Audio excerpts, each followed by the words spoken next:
আজই ডাউনলোড করুন আর এনজয় করুন আপনার পছন্দের শো।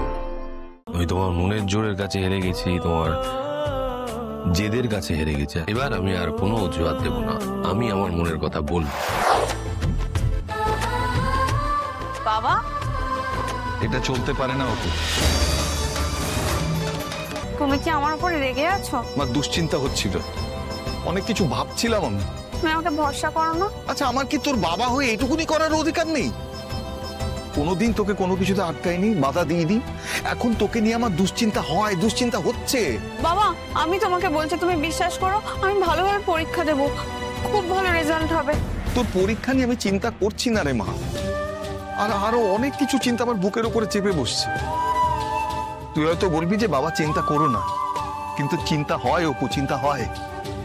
আমি যে মেয়েটাকে কাঁথায় জড়িয়ে বুকের মধ্যে এইভাবে আগলে নিয়ে হাসপাতাল থেকে বাড়ি ফিরেছিলাম, তার ভালো মন্দ সম্বন্ধে চিন্তা করার অধিকার আমার আছে বলেই আমি মনে করি। তুমি বলো বাবা, তুমি কি চাও? তুমি যা চাইবে তাই হবে বাবা। তোমরা আমাকে এই পৃথিবীর আলো দেখিয়েছো। আমার এখনো মনে আছে, আমাকে ছোটবেলায় যখন মেলাতে নিয়ে যেতে, খেলা দেখার জন্য যখন খুব ভিড় হতো, আমি যখন দেখতে পেতাম না, তখন তুমি আমাকে পিঠে নিয়ে খেলা দেখাতে। তুমি কখনো আমাকে কোনো অভাব বুঝতে দাও, আমার কোনো চাওয়া পাওয়াকে অপূর্ণ রাখোনি।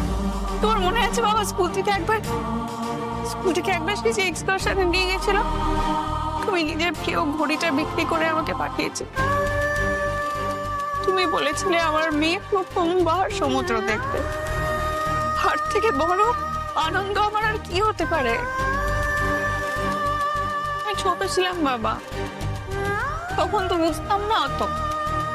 এখন বুঝি, জানো তো, এখন বুঝি আমার বাবা আমার জন্য যা যা করেছে, সবটুকু আমার মুখে হাসি ফোটানোর জন্য করেছে, আমার আর মায়ের মুখে হাসি ফোটানোর জন্য।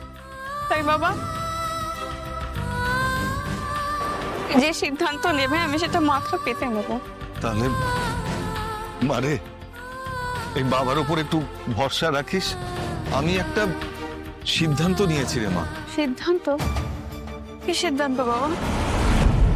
আমি হেরে গেছি অপর্ণা, আমি তোমার মনের জোরের কাছে হেরে গেছি, তোমার জেদের কাছে হেরে গেছি, আর সর্বোপরি তোমার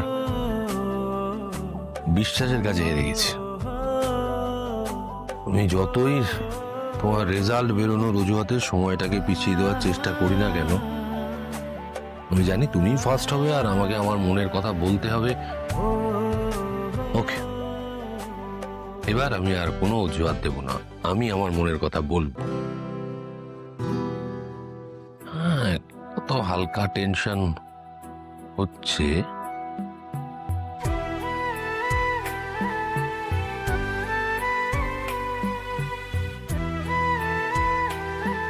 এই যে গুনু স্যার, রীতিমতো টেনশন হচ্ছে, আপনি কিন্তু ভরসা।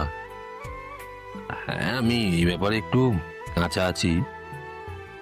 আপনি শুধু দেখবেন, আমি যখন অপর্ণার সামনে গিয়ে আমার মনের কথাটা বলবো, আমি যেন উতরে যেতে পারি।